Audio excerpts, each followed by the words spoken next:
Price the Lord, hallelujah. ಯೇಸು ಕ್ರಿಸ್ತನ ಸುಮಧುರವಾದ ನಾಮದಲ್ಲಿ ವರ್ಡ್ ಆಫ್ ಲೈಫ್ ಸಜೀವ ವಾಕ್ಯ ಕಾರ್ಯಕ್ರಮಕ್ಕೆ ನಿಮ್ಮನ್ನು ಹೃದಯಪೂರ್ವಕವಾಗಿ ಸ್ವಾಗತಿಸುತ್ತೇನೆ. ಈ ಹೊಸ ವರ್ಷ 2026ರಲ್ಲಿ ನಾವಿದ್ದೇವೆ. ಆಲ್ರೆಡಿ ದಿನಗಳು ಕಳೀತಾ ಇವೆ. ಕರ್ತನ ಬರೋಣ ಬೇಗನೆ ಹತ್ತಿರವಾಗ್ತಾ ಇದೆ. ಇದರ ಮಧ್ಯದಲ್ಲಿ ವಾಕ್ಯವನ್ನು ಸಾರುವಂಥದ್ದು, ಕೇಳುವಂಥದ್ದು ನಡೆಯುತ್ತಲೇ ಇದೆ. ದೇವರು ಒಳ್ಳೆಯವನು. ಆತನು ಯಾವಾಗಲೂ ಒಳ್ಳೆಯದನ್ನೇ ಮಾಡುವ ಆತನು. ಆತನ ಕೃಪೆಯು ಶಾಶ್ವತವಾದದ್ದು. ಹಾಗಾಗಿ ಪ್ರಿಯ ದೇವಜನರೇ, ಸ್ವಲ್ಪ ಹೊತ್ತು ನಾವು ದೇವರ ವಾಕ್ಯವನ್ನು ಧ್ಯಾನ ಮಾಡುವ. ದೇವರ ವಾಕ್ಯ ಅದು ನಮ್ಮನ್ನು ಉಜ್ಜೀವಗೊಳಿಸುತ್ತದೆ. ದೇವರ ವಾಕ್ಯ ನಮ್ಮನ್ನು ಜಯದಲ್ಲಿ ನಡೆಸುತ್ತದೆ. ದೇವರ ವಾಕ್ಯ ನಮ್ಮ ಮನೋನೇತ್ರಗಳನ್ನು ಬೆಳಗಿಸುತ್ತದೆ. ದೇವರ ವಾಕ್ಯವನ್ನು ನಂಬಿ ಜೀವಿಸುವಾಗ ನಾವು ಸಮೃದ್ಧಿಯಲ್ಲಿ, ಜಯದಲ್ಲಿ ನಡೆಯುತ್ತೇವೆ. ನಾನು ಯಾವಾಗಲೂ ಹೇಳ್ತೇನೆ, ದೇವರ ವಾಕ್ಯಕ್ಕೆ ನಾವು ಪ್ರಥಮ ಸ್ಥಾನ ಕೊಡಬೇಕು ಎಂಬುದಾಗಿ. ಕಳೆದ ವಾರ ನಾನು ದೇವರ ಪ್ಲ್ಯಾನ್, ಕನ್ನಡದಲ್ಲಿ ಹೇಳುವುದಾದರೆ ದೇವರ ಯೋಜನೆ, ಮಾನವ ಕುಲಕ್ಕೆ ಭೂಮಿ ಆಕಾಶಗಳನ್ನು ಉಂಟು ಮಾಡಿದ ದೇವರು ಏನು ಯೋಜನೆಯನ್ನು ಮಾಡಿದ್ದಾನೆ ಅದನ್ನು ನಾನು ಬಿಡಿಸ್ತಾ ಇದ್ದೆ. ಬಿಡಿಸಲಿಕ್ಕೆ ತುಂಬ ಇದೆ. ನಾನು ಅದು ಪ್ರಾರಂಭದಿಂದ ಬಿಡಿಸಬೇಕಾಗ್ತದೆ, ಆದಿಯಿಂದಲೇ. ಆದಾಮನ ಜನನ, ಯೇಸು ಕ್ರಿಸ್ತನ ಜನನ ಮತ್ತು ಮರಣ. ಆದಾಮನು ಫೇಲ್ ಆದ, ಯೇಸು ಕ್ರಿಸ್ತನು ಬಂದ. ದೇವರು ಸರ್ವಲೋಕವನ್ನು ರಕ್ಷಣೆಯಲ್ಲಿ ನಡೆಸುವುದಕ್ಕೋಸ್ಕರ, ಸರ್ವಲೋಕದ ಪಾಪ ಪರಿಹಾರಕ್ಕೋಸ್ಕರ ದೇವರೊಂದು ದೊಡ್ಡ ಯೋಜನೆಯನ್ನು ಮಾಡಿದ. ಏನು? ತನ್ನ ಒಬ್ಬನೇ ಮಗನಾದ ಯೇಸುವನ್ನೇ ಈ ಭೂಲೋಕಕ್ಕೆ ಕಳಿಸಿಕೊಟ್ಟ. ಅದು ದೇವರ ಚಿತ್ತವಾಗಿತ್ತು, ದೇವರ ಪರ್ಪಸ್ ಆಗಿತ್ತು. ಬಟ್ ಅದು ಬಹಳ ದೊಡ್ಡ ಯೋಜನೆ ಆಗಿತ್ತು. ದ ಬಿಗ್ಗೆಸ್ಟ್ ಯೋಜನೆ, ದ ಬಿಗ್ಗೆಸ್ಟ್ ಪ್ಲ್ಯಾನ್. ಹಾಗಾಗಿ ಕಳೆದ ವಾರ ನಾನು ಮಾತಾಡ್ತಾ ಇದ್ದೆ ಯೆರೆಮೀಯನ ಪ್ರವಾದನೆ ಗ್ರಂಥ 29ನೇ ಅಧ್ಯಾಯದಲ್ಲಿ 11ನೇ ವಚನ, ಯೆಶಾಯದಲ್ಲಿ 55ನೇ ಅಧ್ಯಾಯ 8 ಮತ್ತು 9ನೇ ವಚನ. 29ನೇ ಅಧ್ಯಾಯ 11ನೇ ವಚನ, can you read for me? ಓದ್ಬೋದಾ? ಇವರಿಗೆ ಗತಿಯಾಗಲಿ, ನಿರೀಕ್ಷೆ ಇರಲಿ ಎಂದು ನಾನು ನಿಮ್ಮ ವಿಷಯದಲ್ಲಿ ಮಾಡಿಕೊಳ್ಳುತ್ತಿರುವ ಆಲೋಚನೆಗಳನ್ನು ನಾನೇ ಬಲ್ಲೆನು. ಮಾಡುತ್ತಿರುವ ಆಲೋಚನೆಗಳನ್ನು ನಾನೇ ಬಲ್ಲೆನು. ದೇವರು ಮಾತ್ರ ಬಲ್ಲ, ನಾನು ಬಿಡಿಸ್ತಿದ್ದೆ. ಅದು ದೇವರು ಬಲ್ಲ. ನನಗೆ ಅದು ದೇವರು ನನ್ನ ವಿಷಯವಾಗಿ ಮಾಡಿದ ಪ್ಲ್ಯಾನ್ ಅರ್ಥ ಆಗಬೇಕಾದ್ರೆ, ದೇವರು ನನ್ನ ವಿಷಯವಾಗಿ ಮಾಡಿದ ಯೋಜನೆ ನನಗೆ ಅರ್ಥ ಆಗಬೇಕಾದ್ರೆ, ಯಾವ ವ್ಯಕ್ತಿ ಯೋಜನೆ ಮಾಡಿದ್ದಾನೆ ಅವನೊಟ್ಟಿಗೆ ನನಗೆ ಒಡನಾಟ ಬೇಕು. ಅವನ ಹತ್ರ ನಾನು ಮಾತಾಡಬೇಕು, ಅವನಿಂದ ನಾನು ತಿಳಿಯಬೇಕು. ಇದೆಲ್ಲ ನಾನು ಮಾತನಾಡಿದ್ದೇನೆ. ಓಕೆ, ಎಂಥ ಆಲೋಚನೆಯನ್ನು ಮಾಡಿದ್ದಾನೆ ಮುಂದೆ ಹೇಳ್ತದೆ. ನಾನು ನಿಮ್ಮ ವಿಷಯವಾಗಿ ಮಾಡಿರುವ ಆಲೋಚನೆ ಅದು ಐತದ ಆಲೋಚನೆ ಅಲ್ಲ, ನಿಮ್ಮನ್ನು ಲಗಡಿ ತೆಗೆಯುವ ಆಲೋಚನೆ ಅಲ್ಲ, ನಿಮ್ಮನ್ನು ರೋಗದಲ್ಲಿ ದುಡುವ ಆಲೋಚನೆ ಅಲ್ಲ, ನಿಮ್ಮನ್ನು ಬಡವರನ್ನಾಗಿ ಮಾಡುವ ಆಲೋಚನೆ ಅಲ್ಲ, ಕೊರತೆಯಲ್ಲಿ ದುಡುವಂಥ ಆಲೋಚನೆ ಅಲ್ಲ. ಇವೆಲ್ಲ ಭೂಲೋಕದಲ್ಲಿ, ಇವೆಲ್ಲದರ ಮಧ್ಯದಲ್ಲಿ ನಿಮಗೆ ರಕ್ಷಣೆಯನ್ನು ದಯಪಾಲಿಸಿ ಮಗನ ಆತ್ಮನನ್ನು ಕೊಟ್ಟು ಉನ್ನತ ಮಟ್ಟಕ್ಕೆ ಏರಿಸುವ ಆಲೋಚನೆ. ಈ ಭೂಲೋಕದಲ್ಲಿರುವ ತಂದೆ ತಾಯಿಗಳು ತಮ್ಮ ಮಕ್ಕಳು ಯಾವಾಗಲೂ ತನಗಿಂತ ಕೆಳಗೆ ಹೋಗಲಿ ಅಂತ ಬಯಸುವುದೇ ಇಲ್ಲ. ನಾನು ಕಷ್ಟಪಟ್ಟದ್ದು ಸಾಕು, ನನ್ನ ಮಕ್ಕಳು ಉನ್ನತ ಮಟ್ಟದಲ್ಲಿರಬೇಕೆಂಬುದಾಗಿ ಅವರಿಗೋಸ್ಕರ ಸ್ಯಾಕ್ರಿಫೈಸ್ ಮಾಡಿ ಅವರನ್ನು ಉನ್ನತಿಯಲ್ಲಿ ನಡೆಸುವುದಕ್ಕೋಸ್ಕರ ಒಳ್ಳೆಯ ವಿದ್ಯಾಭ್ಯಾಸ ಕೊಡುವಂಥ ಆಲೋಚನೆ ತಂದೆ ತಾಯಿಗಳು ಮಾಡಿರ್ತಾರೆ. ಭೂಲೋಕದ ತಂದೆ ತಾಯಿಗಳು ಇಂಥ ಒಂದು ಆಲೋಚನೆ ಮಾಡಿರುವುದಾದರೆ, ಓ ನನ್ನ ಪ್ರಿಯ ದೇವ ಜನರೇ, ಪರಲೋಕದಲ್ಲಿ ಆಸೀನರೂಢನಾಗಿರುವ ನಮ್ಮ ತಂದೆಯಾದ ದೇವರು, ನಮ್ಮ ಒಬ್ಬನೇ ತಂದೆಯಾಗಿರುವ ದೇವರು, ಆತನ ಮಕ್ಕಳಾಗಿರುವ ನಮ್ಮ ವಿಷಯದಲ್ಲಿ ಎಂಥ ಆಲೋಚನೆ ಮಾಡಿರುವರು. ಆತನ ಆಲೋಚನೆಯನ್ನು ತಿಳುಕೊಳ್ಳುವುದೇ ನಮಗೆ ಲೈಫ್. ಆತನ ಆಲೋಚನೆಯನ್ನು ತಿಳುಕೊಳ್ಳುವುದೇ ನಮಗೆ ಜೀವ. ಅದಕ್ಕೆ ನಾನು ಕಳೆದ ವಾರ ಮಾತಾಡಿದೆ, ನಿಮಗೆ ಭಾಳ ಸುಲಭ ಏನಂದರೆ, ದೇವರ ಆಲೋಚನೆಯನ್ನು ನಮ್ಮ ಆಲೋಚನೆಯಾಗಿ ತೆಗೆದುಕೊಂಡ್ರೆ, ಅಂದರೆ ನಮ್ಮ ಆಲೋಚನೆಯನ್ನು ಡಿಲೇಟ್ ಮಾಡಿ ದೇವರ ಆಲೋಚನೆಯನ್ನು ತುಂಬಿಸಿದರೆ, ಮೊದಲನ ಕಾಲದಲ್ಲಿ ಒಂದು ಮಲಗುವಂಥ ರೆಕಾರ್ಡರ್ ಬಂತು, ಆಮೇಲೆ ದೊಡ್ಡದು ಬಂತು, ಡೆಕ್ ಬಂತು, ಮತ್ತು ಡಬಲ್ ಕ್ಯಾಸೆಟ್ದು ಬಂತು. ಎರಡು ಕ್ಯಾಸೆಟ್ ಹಾಕೋದು, ಇದರಲ್ಲಿ ಪ್ಲೇ ಮಾಡೋದು, ಅದರಲ್ಲಿ ಡಬ್ಬಿಂಗ್ ಮಾಡೋದು. ಈಗ ಆಲ್ರೆಡಿ ಒಂದು ಕ್ಯಾಸೆಟ್ನಲ್ಲಿ ಬೇರೆ ಯಾವುದೋ ಚಿತ್ರಗೀತೆ ಇದೆ, ಎಲ್ಲರೂ ರಕ್ಷಣೆ ಹೊಂದಿದಾಗ ಮನೆಯಲ್ಲಿ ತುಂಬ ಫಿಲ್ಮಿದು ಸಾಂಗ್ ಇದು ಕ್ಯಾಸೆಟ್ ಇತ್ತು. ಕೆಲವರದು ಇವರು ಬರ್ಕುಮ್ಯಾನ್ ತಂದದ್ದು ಈ ಕ್ಯಾಸೆಟ್ನಲ್ಲಿ ಹಾಕಿದ್ದು. ಇಲ್ಲಿ ಅದು ಪಿಕ್ಚರ್ದು ಸಾಂಗನ್ನು ಇದಕ್ಕೆ ರೆಕಾರ್ಡಿಂಗ್ ಕೊಟ್ಟದ್ದು. ಬರ್ಕುಮ್ಯಾನದು ಎಲ್ಲ ಸಾಂಗ್ ಇದಕ್ಕೆ ರೆಕಾರ್ಡ್ ಆಗುವಾಗ ಡಿಲೇಟ್ ಆಗ್ತಾ ರೆಕಾರ್ಡ್ ಆಯಿತು. ಪಿಕ್ಚರ್ ಸಾಂಗ್ ಎಲ್ಲ ಡಿಲೇಟ್ ಆಯಿತು, ಅದು ರೆಕಾರ್ಡ್ ಆಯಿತು. ಈಗ ನಮ್ಮ ಯೋಜನೆಗಳನ್ನು ಡಿಲೇಟ್ ಮಾಡೋದು ಯಾವಾಗ? ನೀವು ದೇವರ ಯೋಜನೆಯನ್ನು ದೇವರ ಪ್ಲ್ಯಾನನ್ನು ನಾವು ನಮ್ಮ ತಗೊಳ್ತೇವೆ, ಆಗ ನಮ್ಮದು ಆಟೋಮೆಟಿಕ್ ಡಿಲೇಟ್ ಆಗ್ತದೆ. ನಾನಲ್ಲ ಆತನು. ನನ್ನ ಪ್ಲ್ಯಾನ್, ಆ ಪ್ಲ್ಯಾನಿನ ಮೇಲೆ ದೇವರ ಪ್ಲ್ಯಾನ್ ಬರುವಾಗ ನಮ್ಮ ಪ್ಲ್ಯಾನ್ ದೇವರ ಪ್ಲ್ಯಾನ್ನಲ್ಲಿ ಸ್ಕ್ಯಾನ್ ಆಗ್ತದೆ. ನಮ್ಮ ಪ್ಲ್ಯಾನ್ ದೇವರ ಪ್ಲ್ಯಾನ್ ಆಗಿದ್ದರೆ ಸ್ಕ್ಯಾನ್ ಆಗಿರುವಾಗ ಅದು ಸ್ಕ್ಯಾನ್ನಲ್ಲಿ ಅಲ್ಲದು ಡಿಲೇಟ್ ಆಗುತ್ತೆ. ದೇವರ ಪ್ಲ್ಯಾನಿಗೆ ಪ್ರಥಮ ಸ್ಥಾನ ಕೊಟ್ಟಾಗ ನಮ್ಮ ಪ್ಲ್ಯಾನ್ ನಮ್ಮಲ್ಲಿಯೇ ಡಿಲೇಟ್ ಆಗುತ್ತೆ, ಡಿಲೇಟ್ ಮಾಡಲಿಕ್ಕೆ ಆಗ್ತದೆ. ನನ್ನ ಪ್ರಿಯ ದೇವರು, ಇದನ್ನೆಲ್ಲ ನಾನು ಕಳೆದ ವಾರ ಮಾತನಾಡ್ತಾ ಇದ್ದೆ. ಸರಿ, ಈಗ ಮುಂದಕ್ಕೆ ನಾವು ಸ್ವಲ್ಪ ಹೋಗುವ. ಅನೇಕ ಎಕ್ಸಾಂಪಲ್ಗಳನ್ನು ಕೊಟ್ಟೆ. 1 ಕೊರಿಂಥ 2ನೇ ಅಧ್ಯಾಯ 11ನೇ ವಚನವನ್ನು ಓದಿ ಮನುಷ್ಯನ ಒಳಗೆ ಏನೆಲ್ಲ ಆಗ್ತಾ ಇದೆ, ಒಬ್ಬ ವ್ಯಕ್ತಿಗೆ ಸ್ವಾಭಾವಿಕವಾಗಿ ಏನೆಲ್ಲ ಆಗ್ತಾ ಇದೆ ಎಂಬುದಾಗಿ ಪೌಲನು ಆ ಕೊರಿಂಥದವರೆಗೆ ಬರೆದ ಪತ್ರಿಕೆಯಲ್ಲಿ ಎಕ್ಸ್ಪ್ಲೈನ್ ಮಾಡ್ತಾನೆ. The 1 Corinthians 2:11. ಮನುಷ್ಯನ ಒಳಗಿನ ಆಲೋಚನೆಗಳು ಅವನಲ್ಲಿರುವ ಜೀವಾತ್ಮಕ್ಕೆ ಹೊರತು. ಮನುಷ್ಯನ ಒಳಗೆ ಆಲೋಚನೆ ಇದೆ. ಕೆಲವೊಂದು ಒಳ್ಳೆಯದಿರ್ಬೋದು, ಬಟ್ ಅದು ಯಾರಿಗೆ ಗೊತ್ತು? ಬೇರೆಯವ್ರ ಹತ್ರ ಹೇಳಿರ್ಲಿಕ್ಕಿಲ್ಲ. ಅವನ ಜೀವಾತ್ಮಕ್ಕೆ ಹೊರತು ಮತ್ತಾರಿಗೆ ತಿಳಿಯುವುದು ಯಾರಿಗೂ ತಿಳಿಯುವುದಿಲ್ಲ. ಒಬ್ಬ ಮನುಷ್ಯನಲ್ಲಿ ಒಂದು ಆಲೋಚನೆ, ಅವ ಸಸ್ಪೆನ್ಸ್ ಮ್ಯಾನ್ ಆಗಿದ್ರೆ, ಕೆಲವು ಸರ್ಪ್ರೈಸ್ಗಳು ಅಂಥದ್ದಿದ್ರೆ ಅವನು ಬಿಲ್ಕುಲ್ ಯಾರಿಗೆ ಹೇಳುವುದಿಲ್ಲ. ಅವನಿಗೆ ಒಬ್ಬನಿಗೆ ಗೊತ್ತು. ಕೆಲವೊಂದು ಹೇಳಲಿಕ್ಕೆ ಆಗುವುದಿಲ್ಲ, ಕೆಲವೊಂದು ಹೇಳಲಿಕ್ಕೆ ನಾಚಿಗೆ, ಭಯ ಇರ್ಬೋದು, ಏನಿರ್ಬೋದು, ನಾಚಿಗೆ. ಬಟ್ ಮುಂದೆ ಹೇಳ್ತದೆ, ಹಾಗೆಯೇ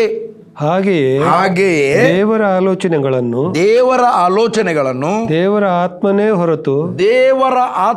ಹೊರತು ಬೇರೆ ಯಾರೂ ಗ್ರಹಿಸುವುದಿಲ್ಲ, ಒಬ್ಬನು ಕೂಡ ಗ್ರಾಸ್ಪ ಮಾಡುವುದಿಲ್ಲ. ಅದಕ್ಕೆ ನನ್ನ ಪ್ರಿಯ ದೇವಜನರೇ, ದೇವರ ಆಲೋಚನೆ ದೇವರ ಆತ್ಮನಿಗೆ ಹೊರತು ಬೇರೆ ಗೊತ್ತಿಲ್ಲ. ಅದು ದೇವರ ಆತ್ಮನೇ ಗ್ರಾಸ್ ಮಾಡ್ತಾನೆ, ಬೇರೆ ಯಾರಿಗೂ ಆಗುವುದಿಲ್ಲ.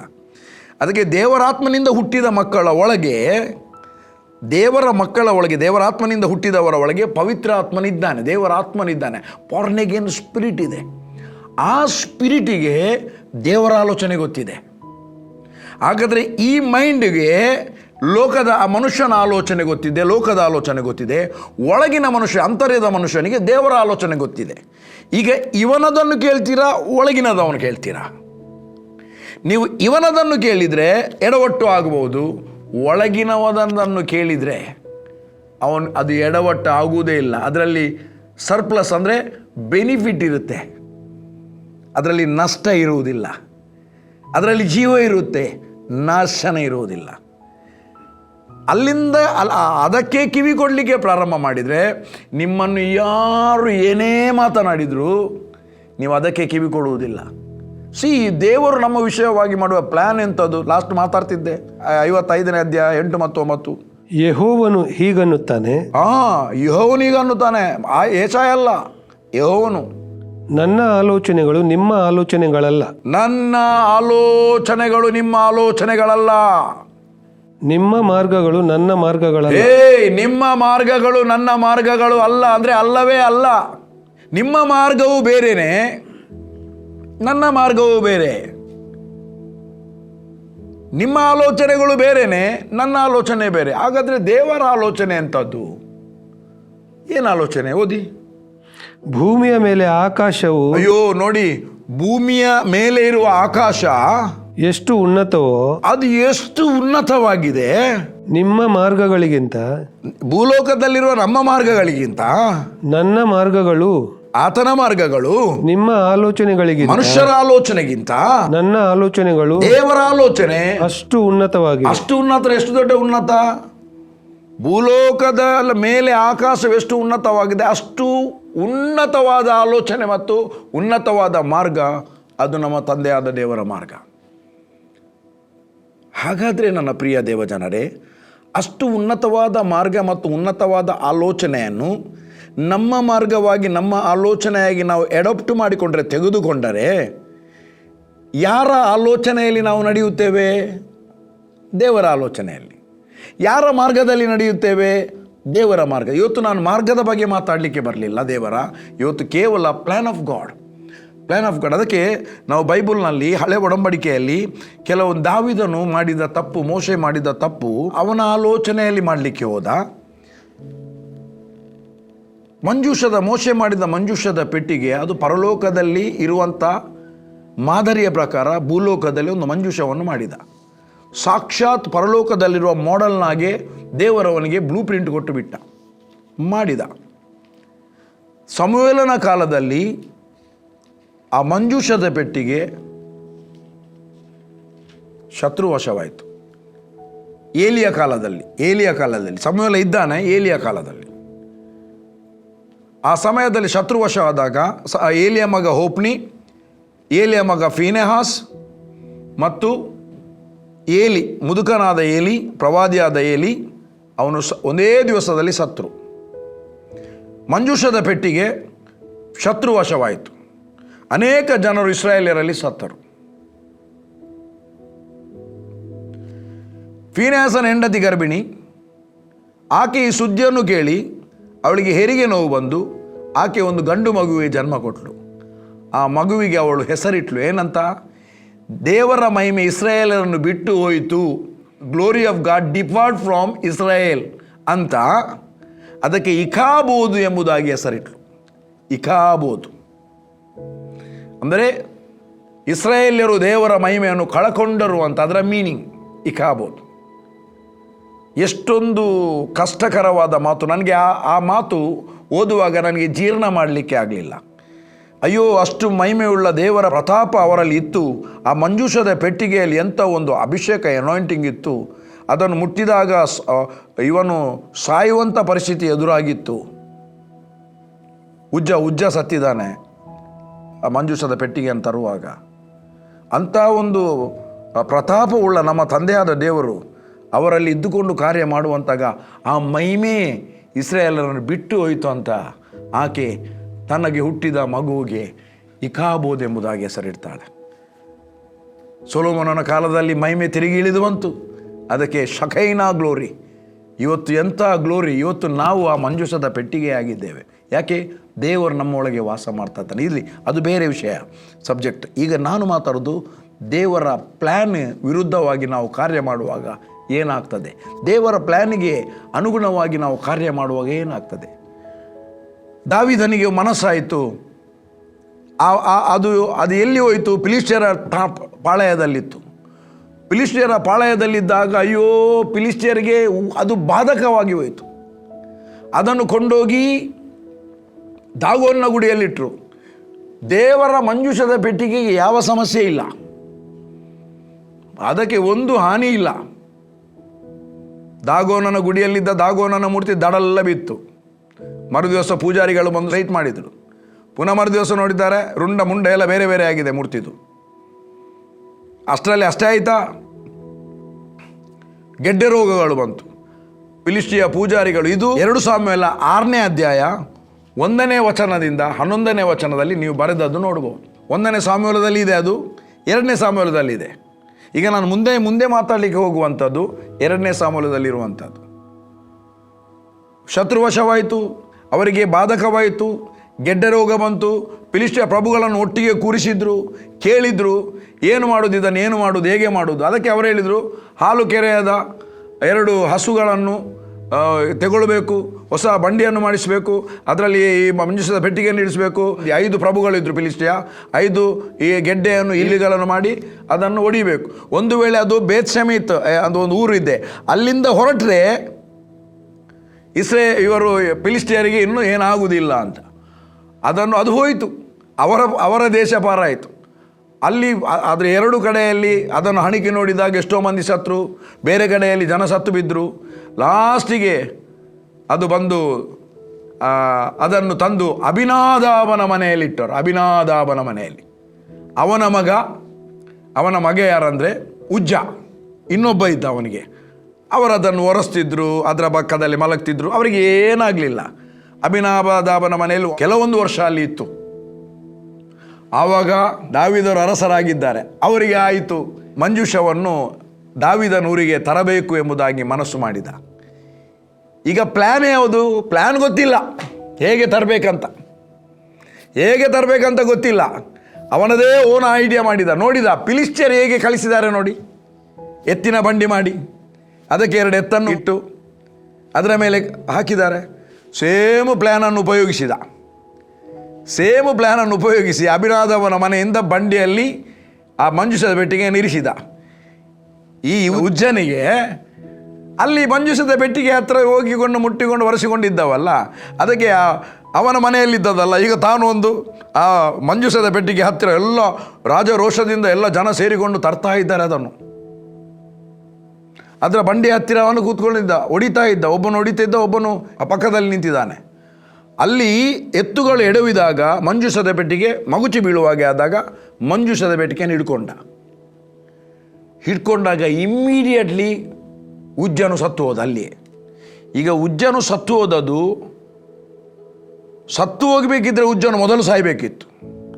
ಅಲ್ಲಿ ಉಜ್ಜನ ವಧೆ ಆದದ್ದು ದಾವೀದನು ತನ್ನ ಸ್ವಂತ ಬುದ್ಧಿಯಿಂದ, ಸ್ವಂತ ಪ್ಲ್ಯಾನ್ನಿಂದ, ಯೋಜನೆಯಿಂದ, ಆತನ ಓನ್ ಐಡಿಯಾದಿಂದ ಅದನ್ನು ಹಿಡ್ಕೊಂಡು ಬಂದದಕ್ಕೆ ಈ ಎಡವಟ್ಟಾಯಿತು.